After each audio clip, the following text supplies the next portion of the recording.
शुरुआत कहाँ से करूं? क्या उस क्षण से जब मैंने पहली बार सूर्य की किरण देखी, या उस क्षण से जब मुझे अंधेरे ने अपना लिया था? मैं कर्ण हूं। आज मेरा नाम इतिहास के पन्नों में स्वर्ण अक्षरों में लिखा है, लेकिन मेरी कहानी का पहला पन्ना पानी से भीगा हुआ था। आंसुओं के खारे पानी से और गंगा के ठंडे पानी से। सुनो, ध्यान से सुनो। मेरी स्मृति में जो सबसे पहला चित्र है, वो किसी महल की छत का नहीं, ना ही किसी रेशमी बिछौने का है। मेरी पहली स्मृति एक संदूक है। एक छोटी सी लकड़ी की पेटी। अश्व नदी के किनारे की वो शाम मुझे आज भी याद है। हालांकि तब मेरी आंखें भी ठीक से नहीं खुली थी, लेकिन आत्मा सब महसूस करती है। मैं महसूस कर सकता था एक स्त्री के हाथों का कंपन। वो कांप रही थी, वो रो रही थी। उसके आंसू मेरे नन्हे गालों पर गिर रहे थे। वे आंसू गर्म थे, बहुत गर्म। वो मेरी मां थी, कुंती। उस समय मैं नहीं जानता था कि वो कौन है। मैं केवल इतना जानता था कि जिस गोद में मुझे होना चाहिए था, वो गोद मुझे अस्वीकार कर रही थी। उसने मुझे चूमा नहीं, उसने मुझे गले नहीं लगाया। उसने मुझे उस लकड़ी के बक्से में लिटा दिया। कल्पना कीजिए, एक नवजात शिशु जिसे हवा के स्पर्श से भी डर लगता हो, उसे बंद कर दिया गया। और फिर एक धक्का, पानी का वो ठंडा स्पर्श। संदूक पानी में था। मैं बह रहा था, अकेला, नितांत अकेला। ऊपर अनंत आकाश था, नीचे अथाह गहराई, और बीच में मैं। उस बंद संदूक के भीतर घोर अंधकार में मैंने अपने जीवन का पहला पाठ सीखा, अकेलापन। लहरें मुझे उछाल रही थीं, कभी उधर कभी इधर। क्या मेरा जन्म मृत्यु के लिए हुआ था? क्या सूर्य का अंश इसीलिए धरती पर आया था कि वो जल समाधि ले ले? पूरी रात मैं बहता रहा, नदी के मगरमच्छों के बीच, तूफानी हवाओं के बीच, लेकिन मुझे कुछ नहीं। जानते हैं क्यों? क्योंकि मेरे शरीर पर वो कवच था, वो दिव्य कवच जो मेरे जन्म के साथ मेरी त्वचा से जुड़ा था।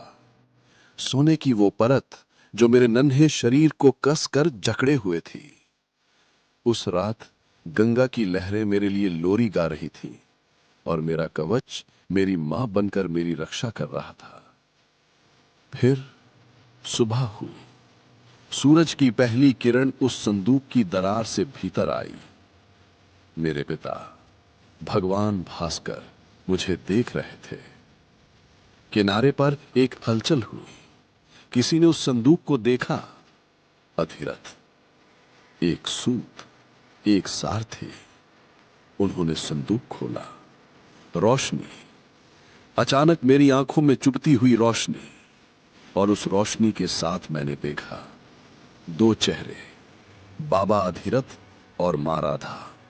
वो राजसी नहीं थे, उनके कपड़ों पर सोने की कढ़ाई नहीं थी, लेकिन उनकी आंखों में, वो उनकी आंखों में जो चमक थी, वो किसी हीरे से ज्यादा कीमती थी। मां राधा ने मुझे उठाया। मैं भीगा हुआ था, ठंडा पड़ चुका था। उन्होंने मुझे अपने सीने से लगा दिया। उस क्षण, उस एक क्षण में गंगा में बहता हुआ वो अनाथ बच्चा राधेय बन गया। उन्होंने मुझे जीवन दिया, उन्होंने मुझे नाम दिया, वसुश्री। बचपन, मेरा बचपन हस्तिनापुर की गलियों में घोड़ों की हिनहिनाहट और रथों के पहियों की आवाज के बीच बीता। मैं खुश था, लेकिन मैं अलग था। मेरे शरीर पर ये कवच, ये कुंडल, ये साधारण नहीं थे। जब मैं खेलता था तो बाकी बच्चे पूछते थे, राधे तूने ये सोने का वस्त्र क्यों पहना है? इसे उतारता क्यों नहीं? मैं क्या जवाब देता? मैं इसे कैसे उतारता? ये तो मेरा मांस था, मेरी चमड़ी थी। लोग मुझे आश्चर्य से देखते थे। सूत के घर में ऐसा तेजस्वी बालक कैसे? धीरे धीरे मैं बड़ा होने लगा और मेरे साथ बड़ी होने लगी मेरी प्यास। घोड़ों को नहलाते समय, रथों की मरम्मत करते समय मेरा ध्यान कहीं और होता था। मेरा ध्यान उन राजकुमारों पर होता था जो दूर मैदान में तीर चला रहे होते थे। तीर की वो सन्न करती हुई आवाज मेरे रोंगटे खड़े कर देती थी। मैं लकड़ी की टहनियों से धनुष बनाता, मैं निशाना लगाता। मेरे पिता अधीरथ मुझे देखते, उनकी आंखों में डर होता था। वो कहते, पुत्र वसुसेन चाबुक उठाओ, धनुष नहीं। हम सूत हैं, हमारा काम रथ चलाना है, युद्ध नहीं। क्यों? ये क्यों मेरे बाल मन को कचोटता रहता था? अगर मेरे अंदर बाण चलाने की शक्ति है, अगर मेरा निशाना अचूक है, तो मैं सारथी क्यों बनूं? क्या योग्यता जन्म से तय होती है? क्या सूर्य का प्रकाश केवल महलों के गुंबद पर गिरना चाहिए, झोपड़ी के आंगन में नहीं? मुझे याद है वो दिन जब मैंने पहली बार हस्तिनापुर के राजगुरु द्रोणाचार्य को देखा था। वे कौरव राजकुमारों को सिखा रहे थे। अर्जुन, भीम, दुर्योधन, वे सब वहां थे। मैं झाड़ियों के पीछे छिप कर देखता था।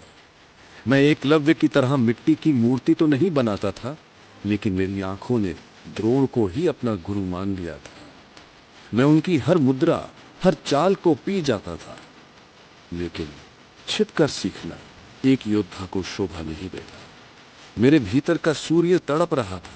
मुझे अपनी पहचान चाहिए थी। मुझे सिद्ध करना था कि मैं केवल घोड़ों की लीद साफ करने के लिए पैदा नहीं हुआ।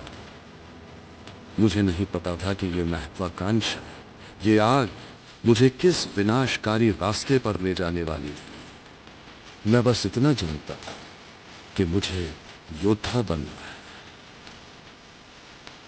ये तो बस शुरुआत थी। नियति अभी मेरे धैर्य की परीक्षा लेने के लिए अपनी बिसात बिछा रही थी। एक तरफ मेरा अदम्य साहस था और दूसरी तरफ हजारों साल पुरानी परंपराओं की दीवारें। टकराव निश्चित था और उस टकराव की पहली गूंज